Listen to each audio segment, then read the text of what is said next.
about the SWEET survey, I'll hand it over to you. Thank you. Hi, everybody. I'm Kelly Dormer. I'm the Director of Academic Programs in the Provost's office, and I'll let Kim introduce herself. So hi, many of you know me from my former role as an advisor, but my name is Kim Hunter. I am an Associate Director for Academic Planning and Operations in the Office of the Provost. So we're really excited to finally be able to share the 2025 SWEET results with all of you. So if you don't know, SWEET is a survey that was developed internally by the Wayne State community, so with input from faculty, staff, administrators. It was piloted in 2022, and this replaced, if you've been around, when we used to do the NESI.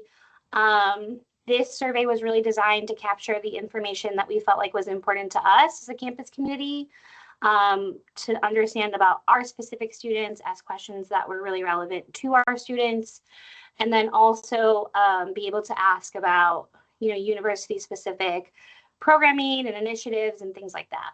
So this is a survey just for undergraduate students, and we're excited to share it with you.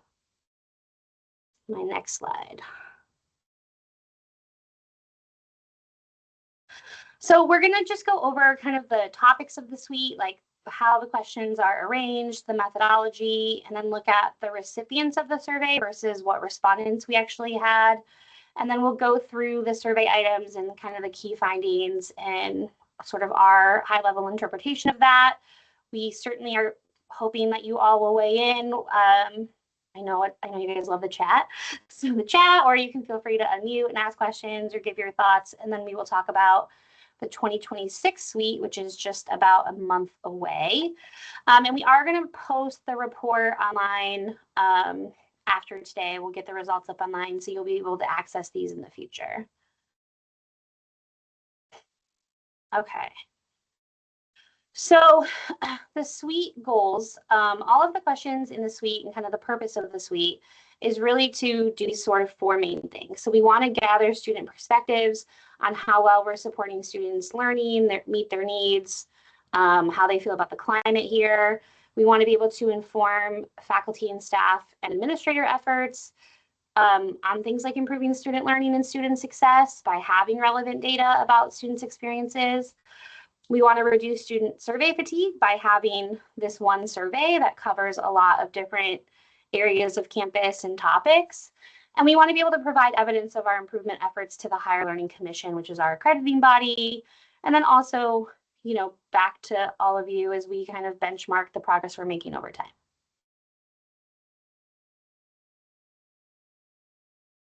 So all of the questions on the SWEET sort of answer one of these four broader questions. So are we building student belonging in a positive climate? So looking at things like student activities, diversity, intercultural competence, how people feel that they're treated and included.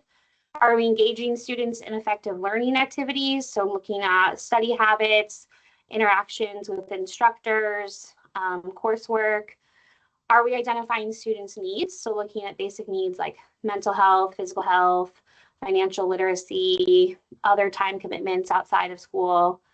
And are we providing relevant supports and resources? So what is the awareness that students have of our health and wellness resources, our academic supports, technology services, and some questions about career readiness?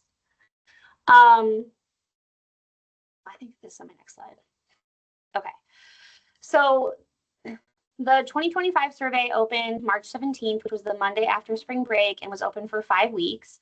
One of the biggest changes this year is we were able to have an anonymous survey link and QR codes. So previously students had to go into their email and access their unique link in order to complete the survey. And this year we were able to do an anonymous link just to make it easier to market this and kind of put one thing out that students could scan at the Student Center or click a link and just open and complete the survey once they logged in. I think that was a huge part of increasing our response rate this year, and we are intending to do that again for 2026. We did lots of promotional messaging to students, faculty, staff, administrators. You probably got sick of hearing from Kim and I last year asking for help in getting students to complete the survey. But we had in winter 2025, 14,604 undergraduate students enrolled. We had an 11% response rate. And just for context, in 2022, the suite had a 10% response rate. In 2023, it was 6%. In 2024, it was 3.5%, which was actually so low that we weren't able to share the results of that. So we're really proud of where we got with that 11%, and we've got big goals to far exceed that this year. So we're hoping that this will help you all see the value in the suite survey and help us market that.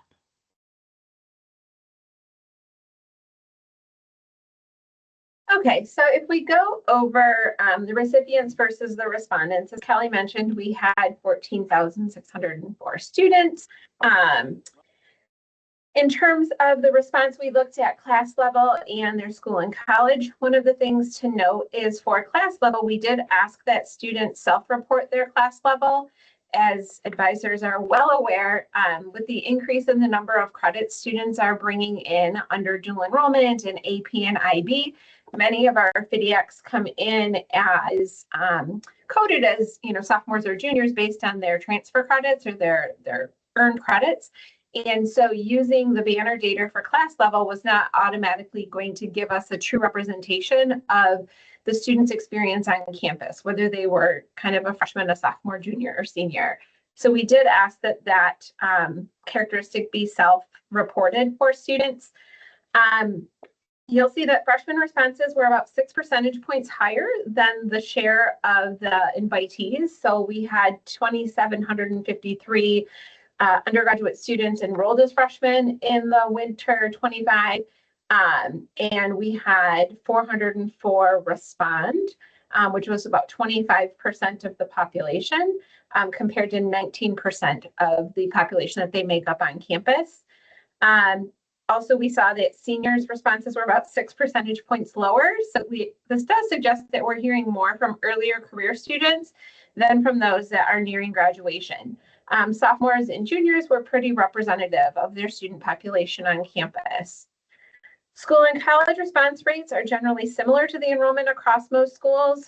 Liberal arts and sciences obviously comprises the largest population of our student body, and they did have the highest response rate, as then the professional and schools tending to respond slightly less than their share of the actual enrollment on campus. In terms of gender and race and ethnicity, these data points were taken directly from the banner system. And so this was how students are categorized in our system.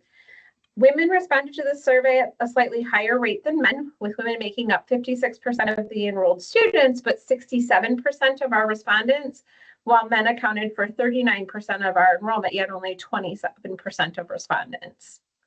In terms of race and ethnicity, response rates were generally in line with enrollment across most race and ethnicity groups. A few differences were white students responded at a slightly higher rate than their share of invited students, while Middle Eastern, North African students responded at a somewhat lower rate relative to their numbers on campus. Black, African American, Hispanic, Asian, and students of 2 or more races had response rates that really closely matched their enrollment on campus. On the survey, it's 106 items. All students received the sections that were targeting campus environment, learning activities, their time commitments, and support services. A subset of health and wellness and financial questions also went to all students. Administration of other items depended on students' class, so whether they were freshman, sophomore, junior, or senior. Things more targeting kind of their career readiness and kind of graduation were targeted more towards our graduating students, as well as questions about their experience with instruction.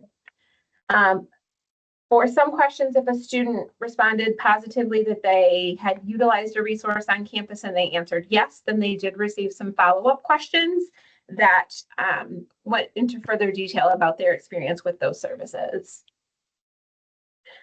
So are we building a positive climate on campus? So strengths in this area were that 80% or more of students agreed that interactions with peers and instructors are respectful and that they're likely to encounter diverse people on campus, as well as students believe that they have the skills to interact respectfully and effectively with diverse people, understand their perspectives, and feel willing and comfortable to interact with them. Challenges in this area is that fewer than 80% of students feel included and comfortable expressing their ideas and beliefs, and fewer than 80% of students feel that all people are respected and valued. So here we are going to look at kind of the details that those characteristics summarized. So roughly 80% of students agree that their interactions with peers and instructors are respectful. A strong majority believe that they have the ability to interact respectfully. Where we see a shift from behavior to belonging is that you'll see that the agreement in those categories drops slightly. So whether students feel included, only 74% agree or strongly agree. Expressing their ideas, 70% agree or strongly agree with that statement. 76% agree or strongly agree that people of all cultures and backgrounds are respected and valued. So the gap, while it's not large, it does suggest that respectful interactions don't automatically translate into students feeling fully included or psychologically safe on campus. There were some neutral responses, really saying they don't agree or disagree. So several items show double-digit neutral responses, indicating that a meaningful group of students are uncertain how they feel about this rather than they feel negatively about them. So these students likely, their experiences likely depend on context, whether it's in a classroom, instructor or peer group, or identity. And this group is arguably the most responsive to improvements that we make in our campus environment. The most concerning item is student voice. It's the lowest rated, is not respect, but their voice. So fewer students feel comfortable expressing their ideas, opinions, and beliefs, highlighting a need to strengthen the spaces where students feel that they can be comfortable speaking up and being heard. In terms of participation patterns for students, this shows where students are most active on campus. The highest involvement comes from student organizations and clubs. That's around 24%, followed by students being engaged in department-based academic events, which falls around 15%. Next would be volunteering and attending athletic events, which is kind of in the middle ground at 10 to 11%. And we do see that there's lower participation in arts and cultural programming, student governance, intramural sports, with all of those coming in at under 10%. In terms of the depth of participation for students, we do see that students that are engaged, those students average 2.2 activities per year, which demonstrates that once students do connect, they are connecting in multiple ways. About 12% of students that report that they have not participated in any campus activities at all. So what we see from this is that students tend to be most engaged in activities that align with their personal interests, their identity, or their academic fields. The data also highlights that we have an opportunity to reach about 1 in 8 students who aren't involved anywhere. However, my thoughts on this is that saying that 83% of our, about 87% of our student population is actually engaging with campus. Maybe things have changed. I would say my experience when I was an advisor is I would not have anticipated that it was that high of a percentage of students engaging with campus. So we want to open this up to you guys a little bit to kind of share your thoughts. And do you think this reflects what we actually see from our students, or are our current outreach efforts in responding to this SWEET survey maybe missing certain groups that we're not hearing from a full representation of our student body? So we'll open that up for questions and comments briefly.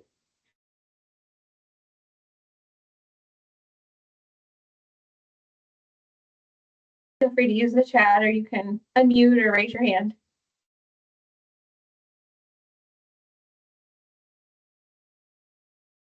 Kim, I just had a quick question related to if the volunteering was related to their organization or on their own. I was just curious.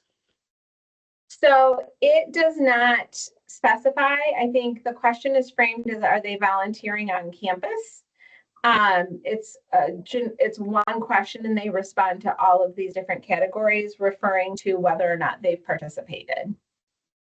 Okay, all right. Margaret has a comment in the chat.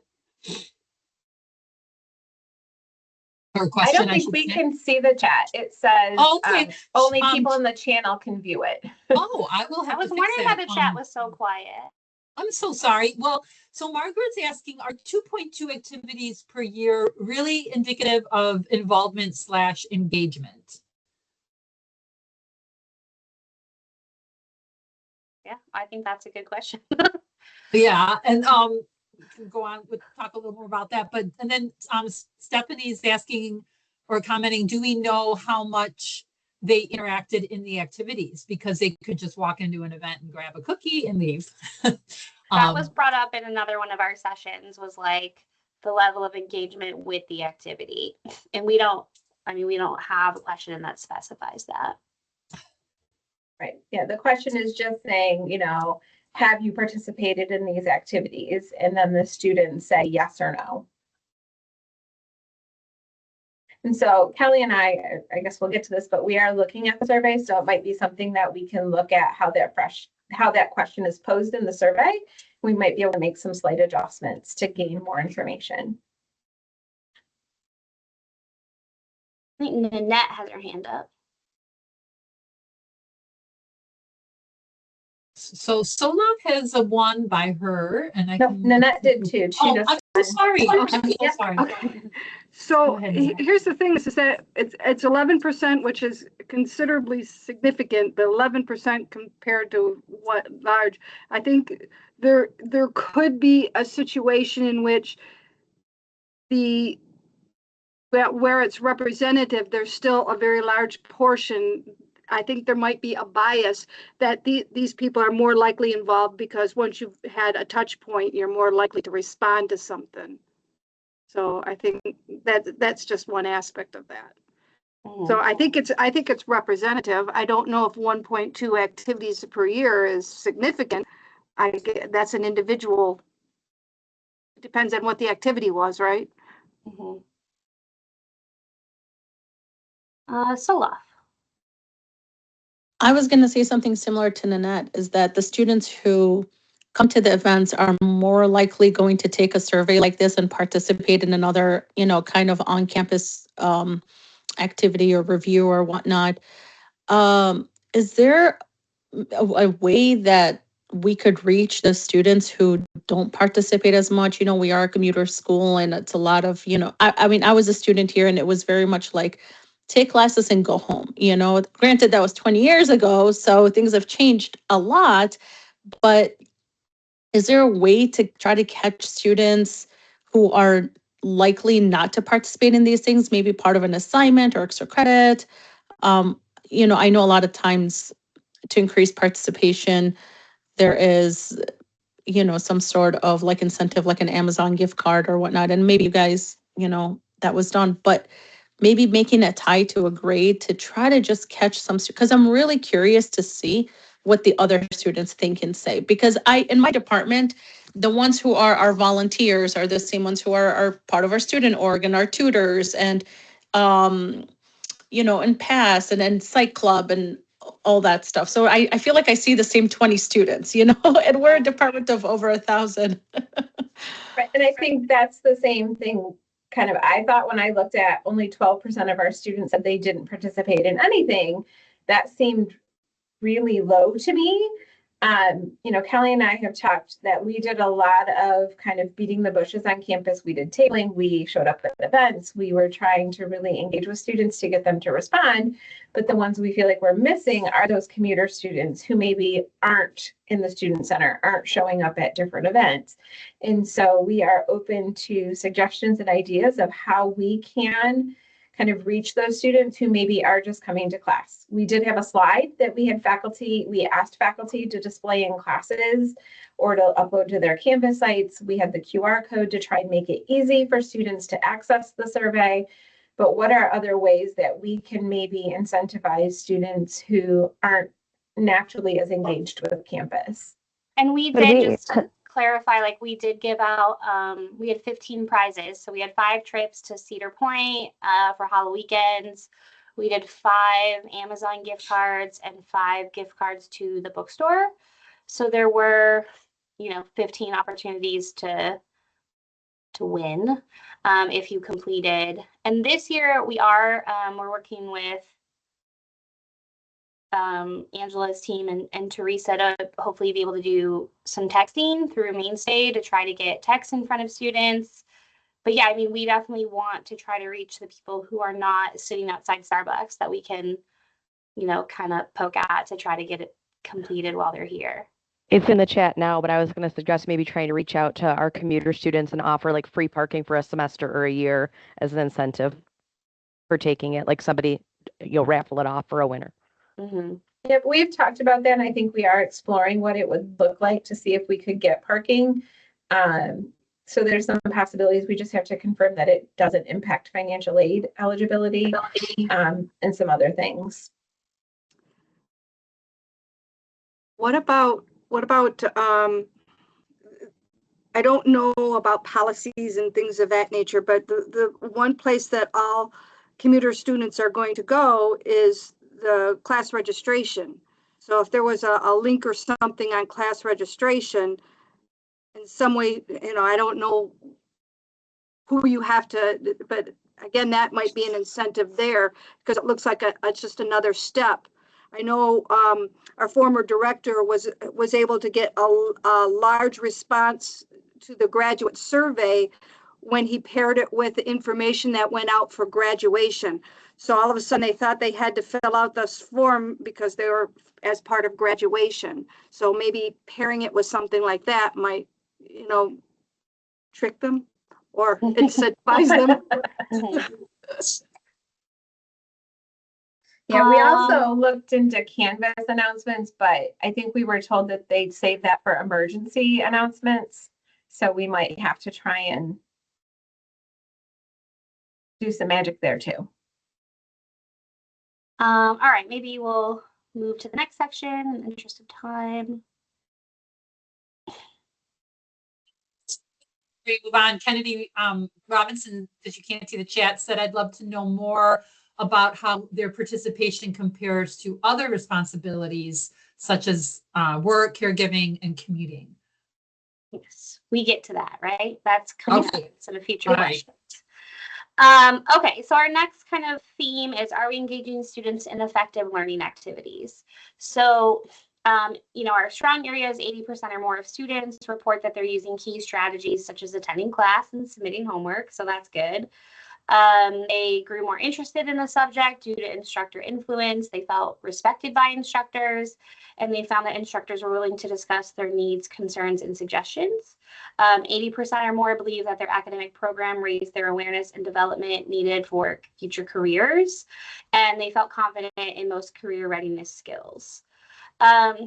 Fewer than 80% said that they use other learning strategies, so things like completing readings, participating in group discussions, taking notes in class, reviewing their notes after class, using the library, going to office hours, going to tutoring, studying with other people. Fewer than 80% discuss their academic performance, career plans, or course topics with an instructor, or received additional support or engaged with their instructor in non-course activities. So when we look at all of the questions here, so I think that really stands out is we have kind of our compliance behaviors are the submitting homework and attending class. So these things that are requirement driven, that are sort of universally understood by students to be required. It's clearly expected. That's where the grade comes from. So, we're seeing 96% always or often submit their homework and 93% always or often attend class. So they're showing up, they're meeting those minimum expectations at really high rates. So that's good to see.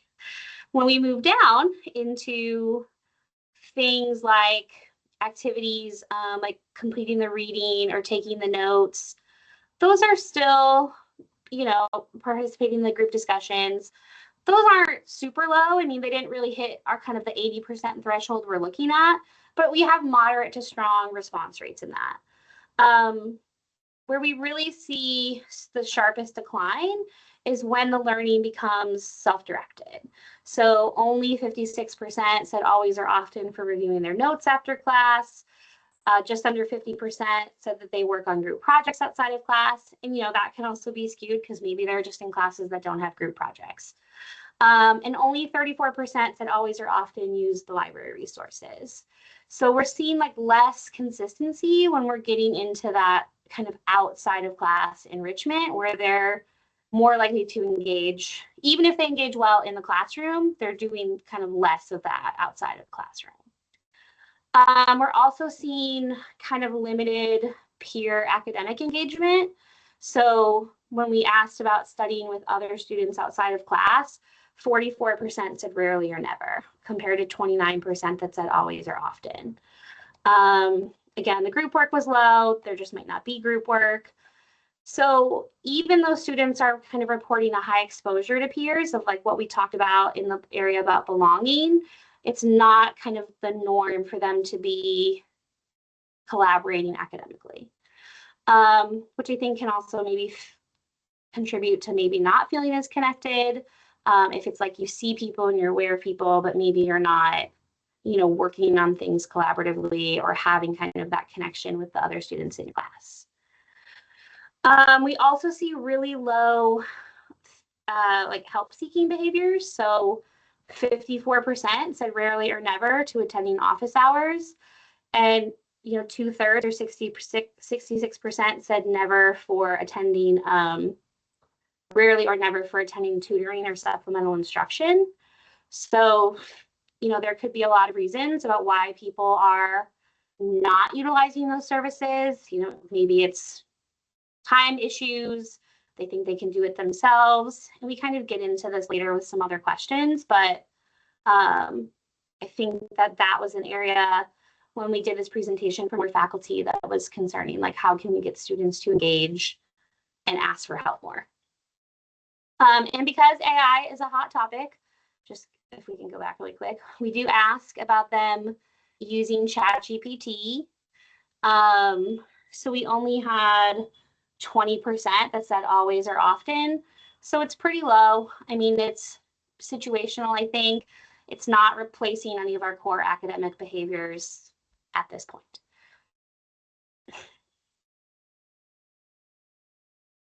Okay, so these questions are where we drop down to these only went to seniors. So you'll see that, 420 was kind of our approximate response rate.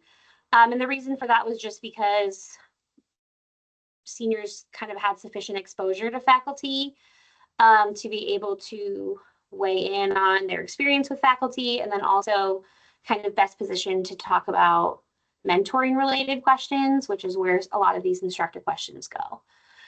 So overwhelmingly, I think students perceive that their instructors are respectful, approachable, influential in shaping their academic interests.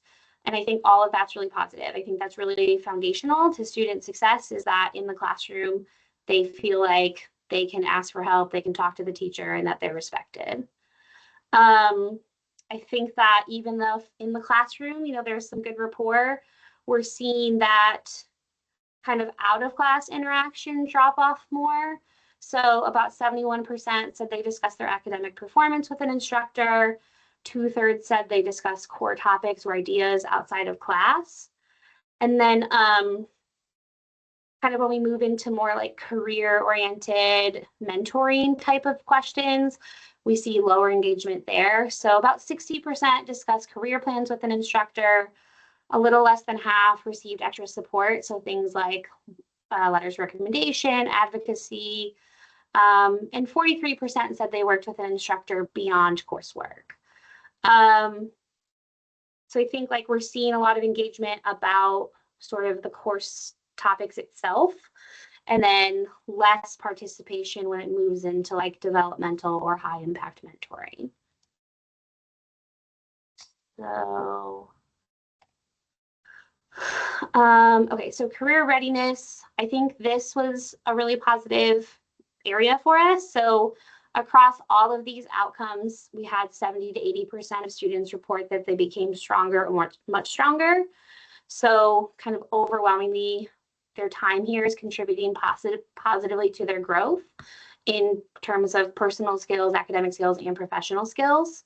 So kind of our top outcomes were advocating for myself, 76% said stronger or much stronger, 79% at building professional relationships, 75% in taking personal accountability, 74% participating successfully in a group.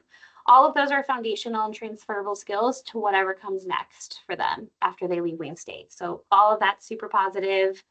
Kind of more moderate growth when we talk about kind of the cognitive and communication skills. So things like verbal communication, written communication, critical thinking.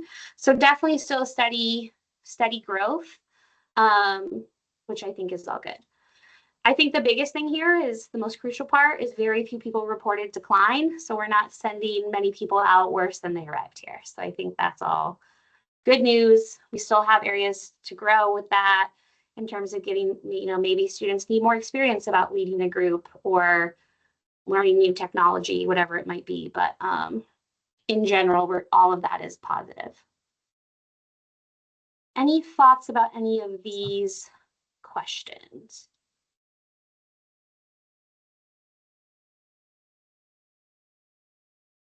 Nanette.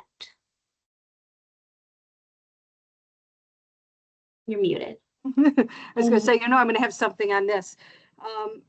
This only, this is great because it demonstrates that we are giving them career readiness skills. What you don't see on the other side is the employment world still ranks new graduates at less than 50% on communication and critical thinking skills. So one of the skills one of the career readiness areas that are not addressing is career and personal development. And to me, that's where the complete disconnect is again, they can do all this, but when they're put in front of an employer, I still, they come in and they've done 3 research projects and they're still saying to me, I don't have. Right. So this is where I this is dead on to what's, happening across the nation. Mm-hmm. I don't know if there's any comments in the chat that someone wants to shout out for us.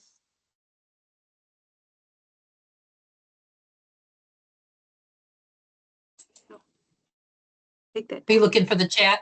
Yeah, if there was anything there. So, sure. So Helen had a question. Did the survey ask what career readiness meant to them? And then Margaret has a comment that their ability to communicate in writing leaves something to be desired, even if they say they have improved.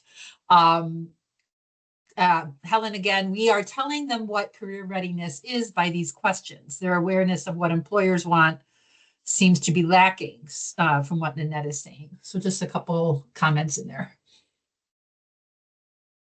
And we should add that we've been working with Christine Jackson and her team, and we'll be adding a couple questions about career engaged learning and high impact practices for the 2026 survey. And I think that we are looking at expanding some of these career questions to not just be seniors, to also kind of get better insight into, what people are aware of, and looking at how can we maybe disaggregate that to see kind of upperclassmen versus lowerclassmen about what their awareness is, so that we can maybe have more targeted interventions. But yeah, I think that all of that is good feedback about what does career readiness mean to them, and how can we help them understand earlier what those skills are that we're trying to develop. Right. Just to jump back a little bit to when we were talking about utilizing resources like things like supplemental instruction and tutoring, there were definitely some comments in the chat that I wanted to reiterate because I think they're important. There are a lot of students that take subjects where there isn't help available. So I think making sure that we identify with students maybe why they chose not to use those, or if we could get more in-depth questions about why they're not utilizing those resources would be helpful. I know in my area, obviously, in biology, there's a lot of resources available, but I certainly run into many students that can't use them because it just conflicts with their schedule. They don't have time when the tutors are available. Supplemental instruction conflicts with other classes. So even if they want to use the services, they can't always. But just maybe if we could get a little bit more in-depth information as to why they're not using them or what's going on there would be helpful. We do have some questions about that coming too. So we'll get into that, but those are all very good points. Yeah. Right. Next section. Okay, Sorry, so moving Kelly. into, Sorry, guys. oh, go ahead, One Margaret. second. No, just from your findings, or are you just kind of paraphrasing what the questions ask, or is that like verbatim what is asked, like advocate for myself or something? Is that like what the So those are wording the is on actual prompts that the students are Okay. responding to in the graphs. Those are the actual Okay. prompts. Yep. Maybe put respectfully after that, because there's students that think they're advocating for themselves, but they're being very disrespectful. So maybe that's why that's so high. I got an inbox full of appeals. That makes me Yeah. agree with that statement. Okay.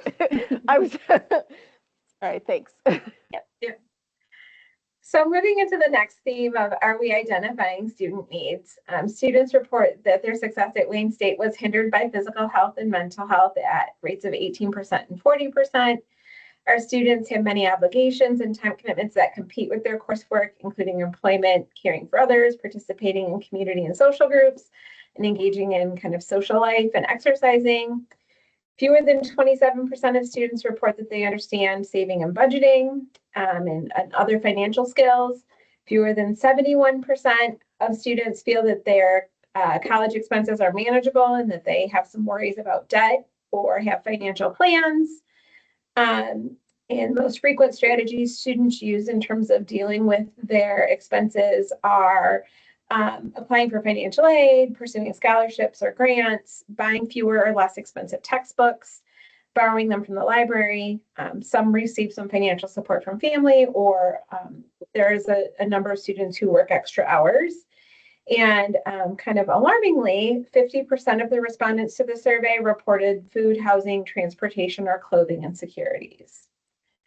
So when we asked them about their health and well-being and their success, so mental health was definitely flagged as a bigger barrier than student physical health. 40% of the students say mental health and emotional well-being, such as stress, anxiety, and feeling overwhelmed, interfere with academic performance, compared to the 18% who cite physical health as being a hindrance to their academic success. Emotional demands of students are shaping their experience, and these findings highlight the need for strong mental health supports on campus, proactive outreach, and course and scheduling practices that acknowledge the emotional load and the time commitments our students are carrying alongside their academic goals. Sleep may be part of this equation, so students report an average of 6.7 hours of sleep per night. This is below recommended levels, which may contribute to stress levels that students are experiencing, reduced academic performance, and overall well-being challenges. So when we kind of drilled a little bit further into their weekly time commitments, this shows how students are spending their time outside of class. And this helps explain some of the pressures that students may be experiencing affecting their success. Students' weeks are definitely essentially full. On average, students are spending about 34 hours a week on academic activities. This includes things like class time and coursework, and they're spending about 120 hours on non-academic activities. Combined, that accounts for nearly all the 168 hours a student may have in a week. Work is the single largest time commitment students are reporting outside of their academics. The biggest share of time goes to working for pay, followed by coursework outside of class and attending class. Many of our students we see are also balancing family responsibilities, commuting, and time spent socializing or recreational time online. So there is less time available for student wellness and engagement, and relatively little time is spent on activities tied to well-being and connection, such as exercise, engaging in student organizations, volunteering, and any religious or spiritual activities. So really the takeaway from this is that our students are prioritizing work and academics, at least that's how they're reporting. But this is often at the expense of balancing life in terms of their community engagement. So these trade-offs may directly affect student wellness, their ability to connect and feel like they belong on campus, and ultimately be a negative impact on their academic success.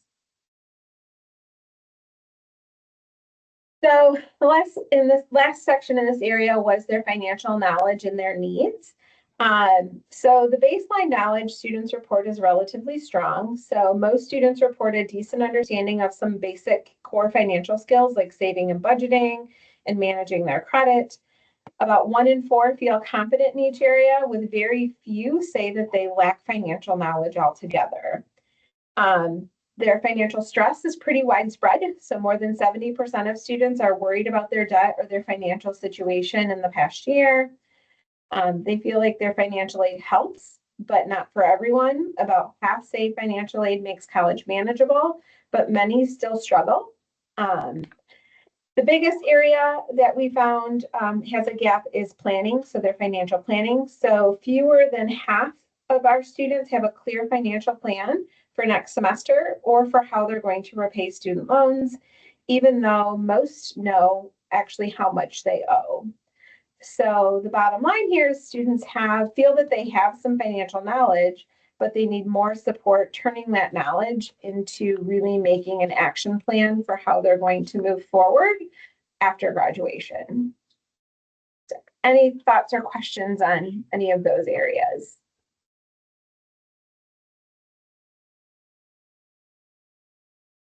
Some comments here, and I can make sure you guys get the chat. So just working backwards, Michaela, we should separate work into on-campus work and off-campus work. That is where you will see the survey bias being towards those who are more involved. That makes, and then Helen's, was there any question about screen time with students? I'm hearing from mental health professionals that increased screen time with students is increasing symptoms of anxiety and depression. And then just kind of, looking at the data regarding food insecurity. I think I got it all. And then Helen, was there a question about understanding their scholarships? Yes, so in terms of the time online, it did break down the questions about time online for recreationally online versus personal hobbies offline. So nothing, more detailed than that. But it did kind of separate the kind of online for class versus recreational online question. In terms of the other questions, I'm not. What were the other areas, Kate? Just separating the work between, are you guys disaggregating between campus and on-campus work, or off-campus and on-campus work? This question, no, it combined it to on and off campus in terms of how they responded to this question.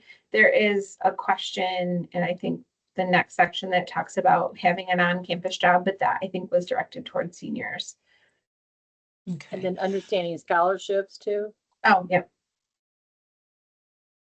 Yeah, so on the financial question, I think loops financial aid, their scholarships into financial aid. It does not actually highlight scholarships, but that is something we could definitely look at including in that section.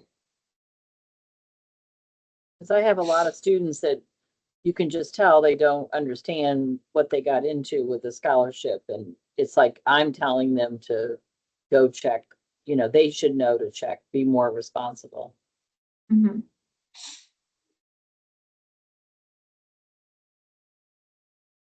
All right, let's, in the interest of time, we'll move to the last section. All right, so this looks at, are we providing relevant supports and resources? So our health and wellness resources, an average of 80% of students reported that the services were helpful. So we felt that reflected broad satisfaction with the quality of support provided. Accessibility was highly rated. So 84% of students on average indicated that campus health and wellness resources were conveniently located and easy to access. And about 73% averaged with the satisfaction of the timing of services. So like hours of operation. So most students' needs were met, but there was definitely room for improvement. Looking at student support services, most students are aware of advising, SDS, study abroad, the Success Center, CNAT, Career Services, the Student Service Center, but many are unaware of the range of other resources available to them. About 81% of students found support resources to be conveniently located, easy to access again. The most frequent reasons students selected for not using the available services were that they did not need them, they weren't aware of them, or they thought they could do it on their own. And over 90% of students reported receiving support for their school to career pathway, such as mentoring, information about internships, job opportunities, or relevant co-curricular activities. And 11% received guidance in identifying possible careers. So, when we look at this, I think that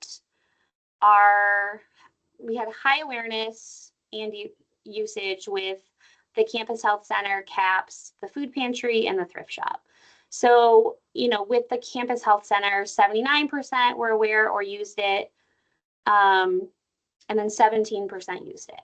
CAPS, 79% aware and used it, only 8% actually just used it. And then with the food pantry, we had an 85% awareness with 15% used and 79% awareness of the thrift shop and 12% used. So I think what that kind of says is students largely are aware that these services exist. Maybe not many of them are using them, but it's also like if you need it, you need it, and if you don't, you don't. So I think it's positive that many students are aware, so that if the time arose where they felt that they needed to access those services, hopefully they are more likely to do so because they at least have awareness that it's out there. So I think largely that was positive. We have kind of a drop off when we look at some more specialized services. So 72% of students were not aware of the HIGH program. 65% were not aware of the student emergency grant. 52% were not aware of the counseling clinic and the College of Education. And 52% were not aware of the psychology clinic. So, I mean, these are kind of more high impact targeted resources, but the majority of our students do not know that they exist. So there is, kind of room for us to sort of see how those programs could expand student awareness. The fitness center, we had, our highest awareness and usage of. So I thought that was good. We can move to the next page. So, many of you being advisors, I think the good news is that advising is our most routine, normalized student support function. It stands apart from everything in terms of both visibility and usage.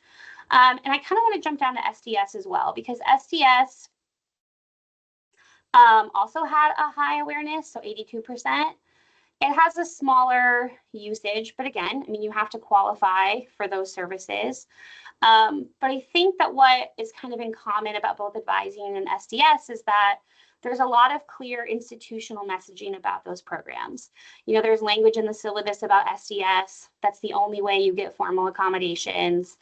We know that advisors and faculty refer to it in the same way that faculty and all of our other resources are, go talk to your advisor, check in with your advisor.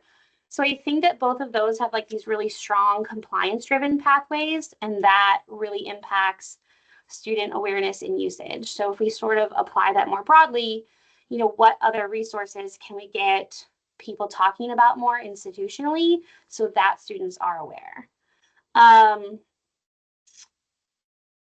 And just there's some discussion in the chat around that a little bit, because the comment is that obviously we want not we want students to not just know that it exists, but to also know how to access it and where they can go to access it. So that, I guess that would be maybe beyond the scope of the survey, making sure that these offices know that there's a lack of awareness, or that there is awareness, but maybe drilling down into, I'm aware, but I'm not sure how to access it, or I'm not sure where it's located. Right. Might Well, and be I think, important. so I think to kind of also in response to that, so if we look down at OMSI, so between awareness and use, it's 57% and 41% that said they're not even aware of OMSI. And Stephanie Hawks was in one of our previous sessions, and she was like, we literally present at orientation. Yeah. I feel like I get regular emails from OMSI. So I think there's also the part about where are we putting information, and how do we also help students actually hear it? So I think maybe there's a part of students that's like, that doesn't apply to me, so it's in one ear and out the other. But how do we kind of bring up some of these other things so that there is more awareness? Because I would certainly think that for somebody that's always presenting at orientation, that we would have seen much higher awareness levels for, OMSI in particular. So we see that, once these services become optional, we have a big usage drop off. So only 9% use the Math Resource Center, but 55% were aware of it. 6% usage for OMSI, 17% usage for the STEM Commons, and 41% aware. Again, maybe that's not relevant to you if you're not a student in STEM. 4% usage of study abroad, but 74% awareness. There could be a lot of financial and time barriers to going on study abroad.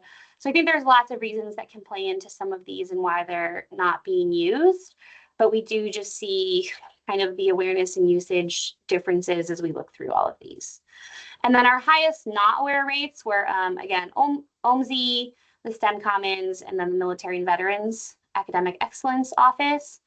And again, I think some of this maybe gets into like identity. So either you feel that you don't qualify. I mean, I'm not a military veteran, so that's never going to be something that I'm going to use. But how do we, again, increase just awareness of what those services are? So let's see. Okay,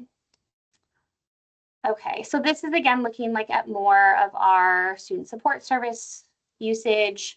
So again, we see like the Academic Success Center has really high awareness and usage overall, but like only 27% of students are reporting that they actually use it. We see higher usage for CNIT, but I think that's, a service like if my academic is not working, like I'm going to get that resolved. So it's kind of more of that crisis adjacent type of service. So what we see kind of if we broke things into 3 tiers, our kind of normalized required crisis adjacent services would be advising, the help desk, transportation, and then like health center and CAPS. And then kind of our next level of usage would be academic success supports. So the ASC, peer assisted learning, the library, and then sort of at the bottom looking at more high impact or identity based or developmental programs. So the FIGs, learning communities, Europe, and then the specialized career services. So students seemed more aware of the centralized career services than they were about the ones that exist within a department or college. So I think that what we see is kind of our services embedded in required processes are widely used, and then there's a lot of underutilization of our other services. Our next slide. So results for the reasons of not using services. So our top reasons, again, I did not need the service. I thought I could do it on my own, and I was not aware. So together, those 3 are about 70% of our non-use reasons. Certainly, I think there is, some stigma around seeking help, but that's really not our dominant barrier. That's 7.8% around being embarrassed to ask for help. And 14.2% said I didn't have the time. So again, like the time constraints matter and are relevant, but at least for these respondents, that was really secondary to feeling like they didn't need it or they didn't know about it. And that also might shift if we had a larger response rate from students not on campus who we might infer have more outside responsibilities. So I think that would be another question I would be interested to see as the response rate grew, how that response grew. And then only 5.9% said that the needed services were not offered. So I think broadly, like, it's not a matter of us having service gaps. It's really about how do students navigate those services? How do we talk about them? And how do we sort of normalize their usage? Do we have any more slides on here? Okay, so with 5 minutes left, other thoughts, feedback, how you might use this, we're happy to hear it all. And if you just arrived, we can't see the chat, so we're not ignoring you if you're putting really thoughtful feedback in there. Just a comment about adding Center for Gender and Sexuality on the list of resources.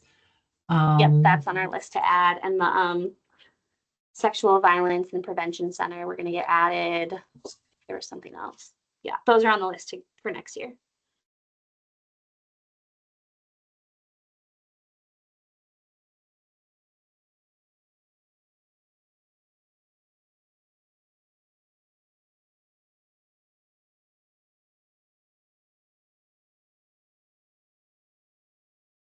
All right. Well, again, we're going to get the report up online. We'll send out an email once all of that is posted and available.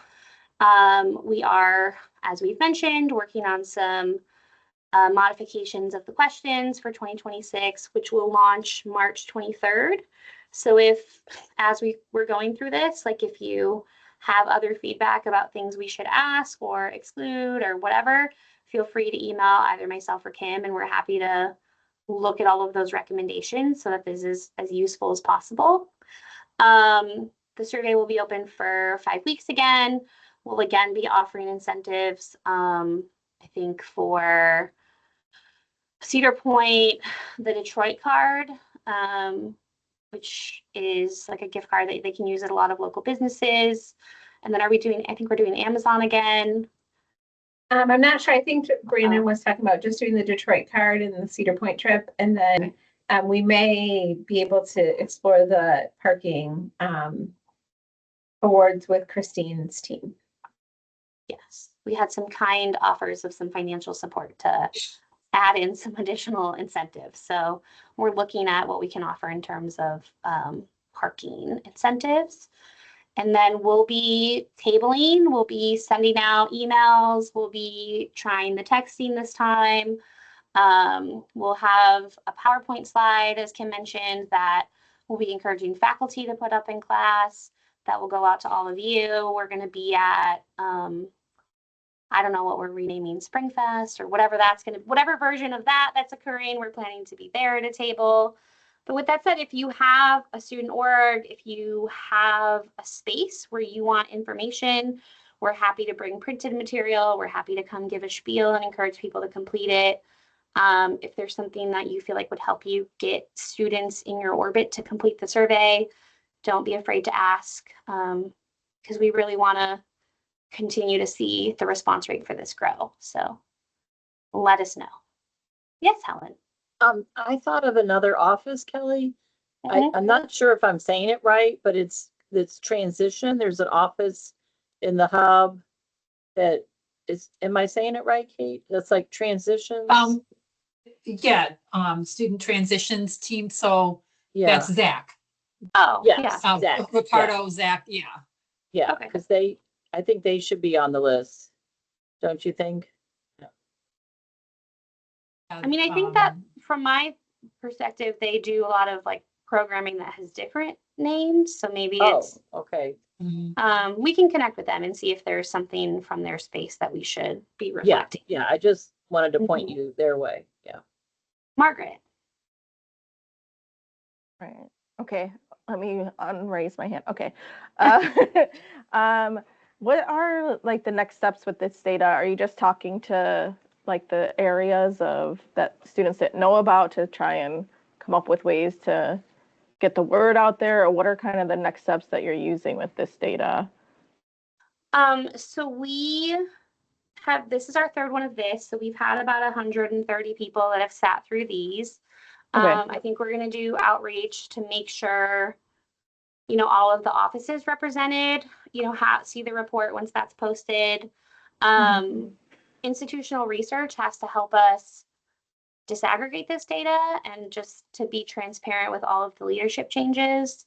We weren't sure like when or how much we were going to be able to share. So we're a little bit behind the 8 ball on kind of getting all of that work done.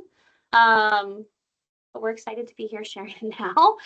So IR has to finish kind of their national required reporting, and then they said they will help us disaggregate some of this by school college that we would be able to share, assuming the response rate for those areas is high enough. Okay.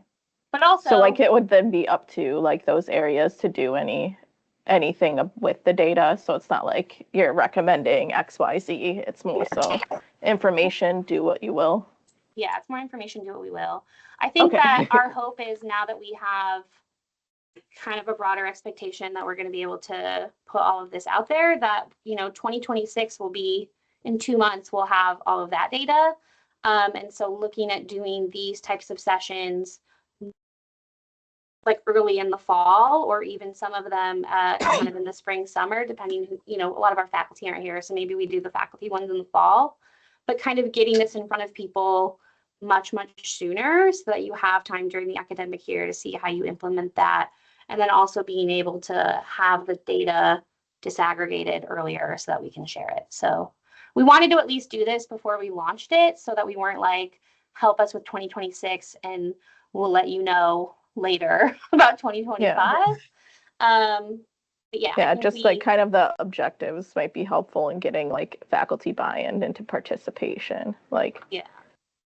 So No, that's good. just wanted to know. Yeah. And that. My apologies. I wanted to put it in the chat, but I couldn't.